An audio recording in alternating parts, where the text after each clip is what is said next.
Hey everybody, Larry Lawton here. I got a good video for you today. I had a few emails on this, and it's about how does the release process work in prison. You know, there's a number of things you got to know about release and the sentencing and stuff. So we're going to do that right today. Before I get started, please check me out on YouTube member programs, Patreon, Discord. I'm going to be on there soon. Check our merch out. The Gangster Redemption book is always doing good. It's right there in the links below. Also, check out our cigars. That's a big deal for me, everybody. You all know that. We just gave away a free cruise in November. Yes, check out the cigar at thecrookeddiamondcigar.com and just check out all stuff. Let's jump right into this video. Okay, this video is going to be about what's the release process and how does sentencing work, and how can you get out early maybe, or when you do get out, what happens? But we got to start with this, and you got to start the whole process from in the prison out. But before you do anything, you got to start with the sentencing. That's the first thing. Is what I mean. When you get arrested, if you get arrested, and I hope you don't, if you get arrested and you're gonna go to I'm gonna use this as the federal system, so I know it so well, and we're gonna go through the federal system. So let's say you get arrested for whatever crime you commit, whatever it is. Now you get arrested. Now you either get a bond or you don't. There's only two reasons you don't get a bond. Either you're a threat to the community, or you're a flight risk. That's the only two reasons you're not supposed to get bond: flight risk and a threat to the community. Let's hope you're neither. It's funny because they said I was a threat to the community. It is what it is. But you will probably get a bond. You might not. If it's the feds, they're kind of like, you don't get bond. They're big cases. They're conspiracies. They're facing life in sentence. And whenever a judge sees somebody facing life, they kind of think, oh, they're going to run anyway. But I'm not going to go that far. But you get arrested. Now you either take a plea or you're going to go to trial. Now, this process takes a long time. It's not going to take a month or two. It's going to take up to a year or more. Very rarely does it go under a year. And if it's a drug case and a multi-person case, it's going to be years. I watched one person sit in jail 6 years. And I'm not talking snitching or ratting, anything like that. 6 years. So we do know that happens. So now what happens is this. You are arrested. You do your stuff. You're a lawyer. You fight the case. Now you got to decide. You're going to get a plea deal, and then and it goes by a sentencing table, a computation table, and it's going to have your offense level and your criminal history level. You're going to figure that out, and you're going to go from there. Now, this is if you get convicted. Now, the feds got about a 95% conviction rate, but that's a skewed number, and I'll tell you why. If they have a case of 20 people, they will have 19 rats. And they might be testifying against one guy, and he might win the case because they're all scumbags. But that's what gives them their high conviction rate. They're also good. Feds aren't busting you for something stupid. They're not going to get you for marijuana, bullshit, possession, little crap, normally. And they're going to go after the big people. And that's just the way the feds are. So the federal government, they don't play. When somebody tells me they've been arrested by the DEA, you got some problems. Or the FBI like I was. So now you get arrested. Now I'm going to assume you're found guilty. Because this is all about the sentencing and release. That's what we're doing. So now you get convicted. And now after your conviction, you don't just get sentenced right then and there. That's not how it happens. You are convicted. Once you're convicted, you go back to your holding cell, you go back to whatever prison or county jail you're being held at, and you're going to start the process of what they call a PSR, pre-sentence report, or PSI, pre-sentence investigation. They're going to do this report on you. The federal government, the probation department is going to come, they're going to interview you. They're going to find out everything about you, not only your charges and your enhancements. Enhancement is if you use the gun during not a gun, a BB gun like I did, that's an enhancement. A gun is an actual charge, it's called a 924C. But you're gonna go, this probation department is gonna figure everything out from your criminal history, what that was all about, and what level. That means a lot. And then it's also gonna give you a crime, whatever your crime has a set points at. Now, there's a number of ways to reduce your sentence. Obviously, we call one the cheese motion or the rat motion, or it's called a 5K1. And that means that is a pre-sentencing downward departure. It's a 5K1. It means you're ratting on people. Then they also have what they call a Rule 35. A Rule 35 is after your sentence, you go to jail, you're in whatever, Atlanta, and the feds come to you and say, listen, we just gave you 30 years. Do you want to do the 30? Nobody wants to do 30 years. And you say no, and all of a sudden the feds say, okay, here. There's these 3 guys in this prison, and we're going to want you to get as much information as you can. Here's how it works. And if it works out, you're going to get what they call Rule 35. That is a post-conviction downward departure. Now, it's only supposed to run for 1 year after you're incarcerated. It's bullshit. I've seen the feds give it to people after 2 years, 3 years. They consider it a continuing criminal thing, but it's bullshit. It's just for a way for them to keep the heat on people that they can't get, and that's what it does. So now, here you are. Let's say you get nothing. You get no 5K1, and you get no Rule 35, and they sentence you to 120 months. 120 months in prison is 10 years. So you just 12 months per year, and that's it. So you get a 120-month sentence. That's a 10-year sentence. Now, when you're doing this is very important. When you're doing your PSI, if you don't put certain things in that PSI, you're not going to get what they call the RDAP program in prison to take another year off your sentence. So, it's kind of, you look at a guy's PSI when you're doing his law work in prison, and the first thing I used to say is, damn it, man, why didn't you say you had a drug problem? Why didn't you say your mother was a crackhead or your dad, gave you fucking heroin when you were a kid? Something to get you in the record. If you don't have something in your record before you're sentenced with the PSI, it's going to be hard to get the RDAP program in the prison system. And now, sadly, the warden himself has all the power to do that. The warden can literally deny you. That's just the way it goes. Now, obviously, you can appeal things, but not with the warden. That don't work. So you have to have it in your record, or the judge has to give a recommendation to the Bureau of Prison. Now, remember something. A judge cannot order the prison system to do anything unless it's a case that the prison system, like overcrowding. A judge can order that prison to let people out. You will let people out of this prison, or I will put you in jail. A federal judge can do that. Now, when a judge is on the bench and they recommend a prison, we're going to put it in a record. We recommend Mr. Lawton be sentenced close to home. We're going to put him in Coleman, Florida. We'd like to see him go to Coleman, Florida. Has 0 weight with the BOP. I mean, they might, if they had fucking nothing better to do, actually put you in the prison he said he was. But my point is, they don't have to put you in that prison. They do not have to put you in a prison. Always remember that. So here you are.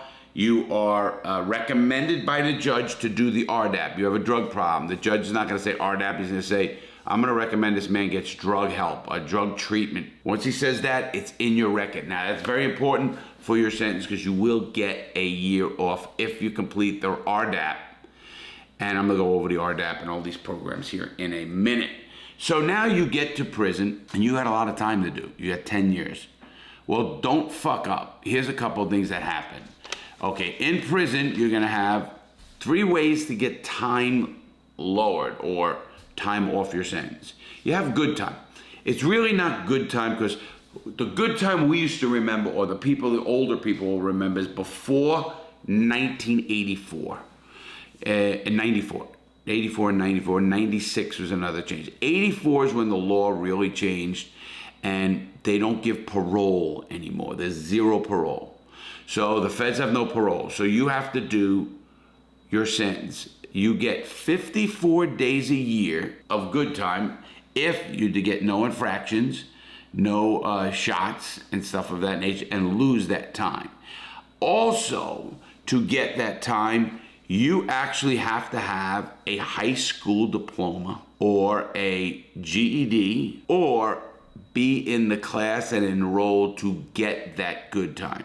And that's very important to do that right away, because when you go to prison, your first year you get in prison, you're gonna do 1 year, and you're actually doing a little over 10 months on that. Obviously 54 days, 60 days is 2 months. It's a little bit less than 2 months, and you get 54 days off per year. So you're gonna probably do about 8.5 years on your 10. I can do the exact numbers on days, but that's what you're gonna get if you go, and you never have an infraction. Remember, this is the hard part. Yours truly right here got in a lot of trouble in prison. I fought a lot, I fought the system a lot, I tested the boundaries a lot. I got infractions for it. Infractions means that we call them a shot, and when you get a shot, you go to what they call a DHO, disciplinary hearing officer, and that guy sitting right in front of you is gonna take 28 days from you. That's the standard. If you got caught on I think it was a piss test, they take 60 days. But normally, you have a fight, you do something, curse out guards, they'll take 28 days good time. They take that from you, and you can't get it back. So what happens is everybody gets infractions in prison. I mean, it's the very rare person that never gets an infraction, because you're gonna be tried, you're gonna have to fight, and they don't tell you, oh, he started, so you're not getting the infraction. Doesn't work like that, ladies and gentlemen. How it works is, they tell you, oh, Lawton, you should have went to the guard and told me you have it. Are you fucking kidding me? I'm not a snitch on the street, and I wouldn't be a snitch in prison. You don't do that. You take whatever's gonna come at you, and that's the end of the deal. You fight, you do what you gotta do, and you shut your mouth. So what I'm telling you to do, and that's what people do. So now you have to go try to get gain time, or good time they call it. Good time credit in prison is what they call it. And again, it's 54 days every year that is off your sentence. If you have no infractions, you have your GED and everything else. And you don't have to do anything good. You just gotta stay out of trouble. It's harder than you think. That's number one. Another way to reduce your sentence in prison is called the RDAP program. That's the Residential Drug Awareness Program. Now that program has been around a while, and you have to complete it, and you get a year off your time. Now, it's approximately a year in the program. So if you get the RDAP program, and you could start the RDAP program 30 months to the door. Remember, it's almost 3 years. Now, if you don't have that much time, I suggest you just get to the prison, you put in for the RDAP program ASAP. Your counsel will help you, your unit managers or whatever will help you with that, but case managers, unit managers, and the counselors, you get in that RDAP program. So if you got a 24-month sentence, you're gonna get in that right away, because one, it takes a year to complete the sentence. Now you get a year, and you get a year off. So you do get a year off. So that's very important to know. Now, guys like myself who had a lot of time, and people in there, they know when it's coming. They'll start putting it in for that 30 months. That's when you could put it in for 30 months to the gate. They consider it short. That's what I consider it.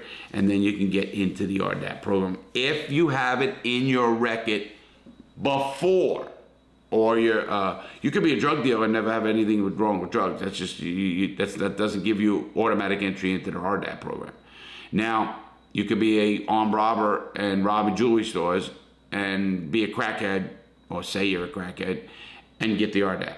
I did not get the RDAP program. I did not qualify for the RDAP program, and that was it. The next way to get out of prison is pretty cool, and it just came up. It just came out. It's the First Step Act. President Trump signed this act, and it's a very good act. And what it does, it's a petition to warden or sentencing judge for a compassionate release. What does that mean? They've done more of it. Well, this was a very good move on the president, and this had bipartisan support on both sides of the aisle in the United States Congress. And why did it? Because we all know that there's so many things in the system that are broke that we needed a way to get people out. If the warden and or the sentencing judge, he's the one that's going to do it. The warden has to recommend it, and so you put in for that. Now, compassionate release could be a lot of things. You're going to have a place to go, a home, a job ready, a whole bunch of little things that's going to be needed. And then you're also going to have a compelling story. You need early release because you need a compassionate early release because your mother's dying. Nobody else can take care of her. They can't put her in a home. Might work. Obviously, medical reasons work. Sometimes compassionate release is from the prison system is so fucked up that they realize this sentence was way out of whack. So, and they're gonna say, wait a minute, let's resentence this person. Because back then they were being very hard on this and it didn't work. And now they realize they overstepped their boundaries, so to speak, and they're gonna give them a compassionate release. A friend of ours, Paul Tellini, has been on this show, been on the podcast, and been on my videos, did the law very well, and to this day, he's out and he works with this. He works with the First Step Act as well. And that's what that has to do. So you got to give the President Trump that. And to be honest, looking back on this compassionate release or the First Step Act, I think it's the biggest move they've ever made in the federal government since 1984, when they fucked it up to change the system in a positive way. This is really important, in my opinion. You have a way out. You do have a way out.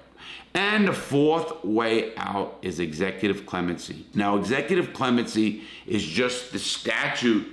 The President of the United States has the authority under the law to release anybody he wants for any reason he wants. He can either commute their sentence, he can pardon them. Now, you can get what they call a partial pardon, a full pardon, and get all your rights back. And that means your right to bear arms, every right you would lose as a prisoner like I do, you can get it back with a full pardon from the President of the United States. That's number one. Anybody can. Obviously, they can give you a partial pardon. Say, yeah, we're going to give you a pardon, but we don't want you carrying guns. It's a partial pardon. You're still losing your right to bear arms, your Second Amendment. So now, those are the four ways to get out. The clemency. Now, the clemency is been used. Now, President George Bush, in office for 8 years, is one of the worst presidents in history for ordering executive clemency. They have used that executive clemency more and more to kind of right wrongs. They can stop overcrowding. They can do a whole bunch of things with that, as they should. And that I look at in a whole different thing. So executive clemency is very important. More presidents are using it. Obama used it a lot. So did Johnson. That was back in the 60s. I think he was the president from 1964, like 63, 64, until 68, when he lost the election. And that's what him. Now, you're in prison. We just told you how to get out and stuff of that nature. But I'm going to tell you what happens in the prison system. All of a sudden, Larry's getting short. Larry, meaning getting short, you're getting closer to the door. Couple things happen, depending on the level of prison you're in. Listen, if you are in a maximum security prison and you know, like Atlanta, we had 880 life sentence guys. 880. Now, out of those 880, 200 fight their case legally, 400 get a lover and move on, and another 200 are psychopaths. Well, if you're in that prison and you have what they call a date, in the federal systems, you either have letters, meaning it literally says life in your prison jacket. If you have that, you're getting out in a body bag, period. And the way to get out of transfer, of course, you're going out of prison. But meaning you're never getting out of that prison, you're not walking out of prison. The only way is a clemency. It's a pardon of some sort from the President of the United States. Or legally, if you fight something, obviously you can win. But when you have life on your jacket, you're dead. Now, if you don't have life, you have a date. I always had a date. I think that kind of kept me, I guess you'd say, in the straight and narrow. I was not in the straight and narrow, but I wasn't going to do something so bad that I was going to lose my life. And what I mean by lose my life is go back to prison for extended periods of time. No, that has happened. So now you are in prison. You don't have letters. You got your date coming up. The first thing you do is you don't want to brag about it and stuff like that in front of a bunch of people and never getting out. It's just not a good thing to do. You're going to have close friends. They're going to know what's going on. But, you know, people can get jealous. They can not like you. Fuck Lawton. He don't belong getting out or whatever. Whatever fucking bizarre reason they have in their head. So that does happen, and you have to be very careful of that. Obviously, the lower security prisons. I was in a medium when I got out. I knew everybody came from the penitentiary. I can do anything I want. Matter of fact, I gave my stuff away and all that kind of shit. Everybody does. But a lot of people, you know, it's funny. When my brother got out of prison, I picked him up at the airport because they give you a bus ticket. Now I'm going to get into that. They give you a bus ticket to where you're going. So my brother gets out and I said, Dave, just get out. Don't bring anything with you. Just come on, I'm picking you up. Because I took a bus the first way back and it was a bad move. I really stressed out and could have snapped at any minute. And if it wasn't for a cousin of mine, I'd probably be dead. So anyway, here I am. I pick up my brother and what does he do? He comes out with a ditty bag. And in the ditty bag is a coffee cup. Are you fucking kidding me? Give it to your fucking, give it to people. You know, everyone who does it comes out with something. And it's just human nature. You lived with that thing for 12 years or 10 years. And it's not just that you live with it. You really don't believe you're getting out. So that's the problem right now. And that's crazy as it is, but exactly what it is. So now, a year before you're out, you have to go what they call the pre-release program or the release preparation program. That's a new acronym. It's bullshit. I hate to say it. This is what they make you do. And they make you go through this whole thing. And what do they go in the pre-release program? They go over health and nutrition. You know, it was a joke. I mean, I remember going to this and then I think I went to the hole or something for stupid. And they're not going to hold your sentence up for this. But they do this. Now, usually a person is going to a halfway house. So that he's going to his sentence is not complete. A halfway house does not make your sentence complete. So don't think that you're still incarcerated. But this pre-release program, this release preparation program has 6 parts to it. It's health and nutrition. Yeah, okay. Give us real fucking food then. Employment. They kind of tell you what you do. You got to get a job and all that kind of stuff. They don't have computers in there and they don't teach you how to run a computer or phones or anything of that nature in the prison system. So they don't do that. They tell you got to get a resume. They tell you a lot of things. They don't it's kind of like an informational thing. That's what it's mostly. The third part of the program is the personnel, finance, and consumer skills. How to balance a checkbook. How to be smart with money. That's what they're trying to do, and that's a good one. The fourth section is information and community resources. The yellow pages, well, it used to be the yellow page, now it's a computer. And they want to show you and give you enough knowledge that you can get out there and ask the right questions or find the right place and get some answers you will need. That's very important. The fifth one is release requirements and procedures. That's something for the prison, really. You got to go do what they call the merry-go-round. And you don't do that now, but they're trying to tell you what divisions are there and what you're going to have to do. And the sixth and final part of the release preparation program is personal growth and development. Got it? Personal growth and development. You know, it's kind of weird. The prison system that fucks you up, the prison system that abuses you like they did me. Now they're going to tell me how to fucking live. Now they're going to tell me how to exercise or personal growth or finance, consumer. These are the people that fucking tried to kill me. It's really ironic that they do this. I wish the whole model would be based on the rehabilitation side. I mean, I had a debate in my show today, and I won't back down on that. I think all drugs should be legal. And when you legal them, then you can give people Narcan. So if you have a overdose, you just shoot them with this Narcan. It's a spray into your nose. And people would die less. People wouldn't have to hide as much. You can get pure dope and stuff at stores. And you tax the shit out of it so you can build rehabilitation facilities. You can build programs to help people. That's what you need. That is exactly what you need. That 1-year class, bullshit. I call it cocky cock, whatever it is. It's all bullshit, cock. Okay, now, before you get out, now you're getting close to the door. You have to go on what they call a merry-go-round.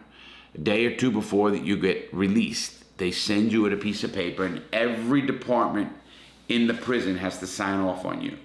They have to. It's not like they're going to hold back because they can. No. But you're going to go to laundry. Did you have any outstanding laundry stuff or whatever? You know, not soap or anything, like clothes that you weren't supposed to have and stuff like that. Whatever it is. You have to go to food service. You got to go to recreation. You have to go to education. You have to go to the chapel. You have to go to you have to go to administration, psychologists, medical. You have to get this piece of paper signed off, And that's it's called the merry-go-round in prison. Because pretty much that's what you're doing all day. You're fucking going one or other, trying to get to the person who's there, he's not there, and you gotta go back, and a whole bunch of shit you gotta do there. But that's what it is. So now, in prison, you either gonna get a sentence to a halfway house. If it's a halfway house, it depends on the months. The people who they give the longest halfway house is the longest people who serve the longest. I ended up getting 6 months or 5 months, I think, because they just didn't have a bed at the time for me. If you are in the federal prison system, you will qualify for a halfway house, period, one way or the other. Now, when you get there, that's a whole nother animal, man. I ended up threatening to kill the director of a halfway house, and I ended up getting sent back to prison. That's why I get sent back to prison, because they were so fucked up. It was beyond belief how fucked up they were. So it is, the way sentencing goes is you're either gonna have a halfway house, you're gonna have what they call a termed out. You are done. Your end of sentence, termed out. No more parole, no nothing. You don't have to get on paper even.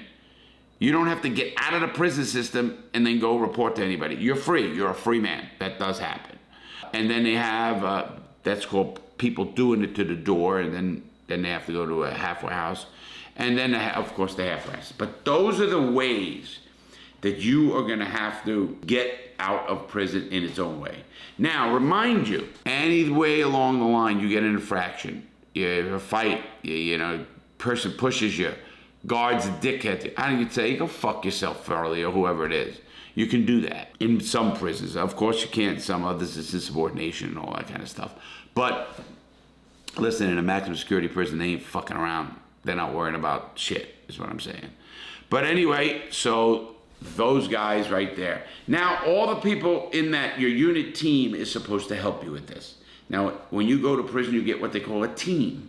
Your team consists of a unit manager, a case manager, handles the sentencing guidelines, all that kind of stuff, computes your sentence and all that, figures that out. And then you have a counselor. You know, the counselors, their administration, and what do? Pretty much, make sure the inmates go empty the trash. They'll assign jobs. You get a job in prison. You don't just lay down, but you get a job. You have to get a job. So that's what happens in prison with that. And the person who does that is usually they're called the shot callers. The prison system won't confirm that, but it's what they are. They're a shot caller. And those shot callers run shit in the prison. And every group has them, from the whites to the Hispanics to the Indians to the whoever. Blacks, does not matter. You all have a shot caller. So that's important. So when you get to that prison, they're gonna just tell you, like in Atlanta, when I went to prison in Atlanta, you know what they did? They had a bedroll. I walked into the unit, the guard standing, he goes, go find a cell. Go find a cell. He's not assigning a cell, and you know why? Because if he assigned the cell to the wrong guy and some guy gets killed, it's kind of like, why are you assigning him that? You want him next to that animal? Now when nobody's ever committed a crime and a prison crime, then you go from there. Then you take the cameras, all this doesn't mean anything. It means something, but it doesn't mean for the over and under bet. I only do the over and unders on the bets on ESPN, and I check out some of the games, and it's a lot of fun. I do that. So those are all the ways now to getting in and out of prison. Now, so it's hard to get out of prison. You gotta turn in your clothes. You gotta make sure you have no money on the books. They're gonna clear you there, because you don't carry money around in prison. Let me let you know that. You don't do that. What you do in prison is you put money on your books, and you can't do it. Someone from the street has to do it. So you tell your mom, send me a $50 money order, and with that, they empty the boxes. You're escorted in first, of course. Escorted out, and what happens? People come, from all over and check it out. But it's a practice that needs to be stopped. I don't think we should be housing our inmates like we are if we're the greatest country in the world. That's my opinion, and I know I'll get some blowback from that. But all the stuff I told you here is very important. I am going to put up on our website, realitycheckprogram.com, or right in the YouTube link. I'm going to sort of put the best outcomes in it for these various hiccups in a person's life. But I've seen many people with the hiccups and they get 3 out of 4. They think they're doing good. oh, I didn't get busted swimming or whatever. No. What happens is they get points for everything they gotta go to around Manhattan. Now there's a halfway house there. So that halfway house better hold up. They actually took one down, actually. You probably remember it more than I do, but that is exactly what's going to happen. And that is exactly how the process works. From going to prison to getting out of prison. And I hope you all like this video. Brought back some memories. I gotta be honest. It brought back memories of the fucking shit I had to live through. But we all get on, we all move forward, and we all accept the losses that we did. So with that said, everybody, have a great day. Please make good choices, and I will see you here Sunday. Have a great day, everybody.